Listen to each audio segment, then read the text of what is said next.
World entrepreneur day సందర్భంగా hitech సిటీలోని T హబ్‌లో ప్రైడ్ ఆఫ్ అవార్డ్స్ కార్యక్రమం జరిగింది. అయితే వివిధ రంగాల్లో రాణిస్తున్న ఎంటర్‌ప్రెన్యూర్స్ కి అవార్డ్స్ అందజేశారు మంత్రి సీతక్క.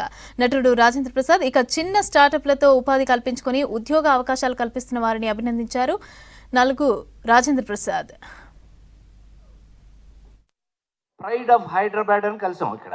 సో అందుకని కొన్ని లెవెల్స్ కొన్ని.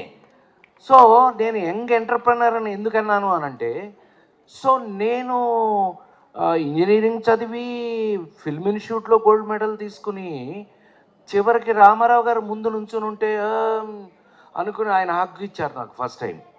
దేవుళ్ళు వేషాలు వేయాలంటే మాకు వేషం ఇస్తారు. అదే సోషల్ ప్రాబ్లమ్స్ ఏవైనా చేయాలి అని అంటే బ్రదర్ నాగేశ్వరరావు గారికి ఇస్తారు. డిష్యూమ్ చేయాలంటే తమ్ముడు కృష్ణకి ఇస్తారు. అట్లాగే ఒక అమ్మాయి కాకుండా ఇంకొక అమ్మాయితో రొమాన్స్ ఎట్లా అయితే శోభన్ బాబు తమ్ముడికి ఇస్తారు. మీకెందుకు ఇవ్వాలి అని అవుట్. ఇక్కడ బ్లాంక్, జీరో. మీరందరూ కనుక ఎంటర్‌ప్రైనింగ్ స్టార్ట్ చేయడానికి మీ రంగాల్లో ఇప్పుడు అవార్డులు తీసుకున్న వాళ్ళందరికీ ఎంత అద్భుతమైనటువంటి అవార్డ్స్. ఆ అమ్మాయి చాలా చక్కగా కష్టపడి చాలా అద్భుతంగా, నాకు జీవితంలో అవార్డు అంటే ఎంత ఇష్టమో. ఎందుకనంటే అవార్డు అనేది ఒక గుర్తింపు. మనిషి జీవితంలో మనం చేసిన పనికి గుర్తింపు అవార్డు. భారతదేశం ఈరోజు కూతురికి స్వేచ్ఛ ఇవ్వనందుకు ఆగలేదు. కూతురికి విపరీతంగా స్వేచ్ఛ ఇచ్చేస్తున్నారు.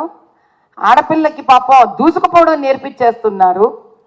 కానీ ఆ ఇంట్లో తండ్రి తన భార్యను దూసుకుపోనివ్వడం నేర్పించగలిగితే భార్య కూడా దూసుకుపోగలదు.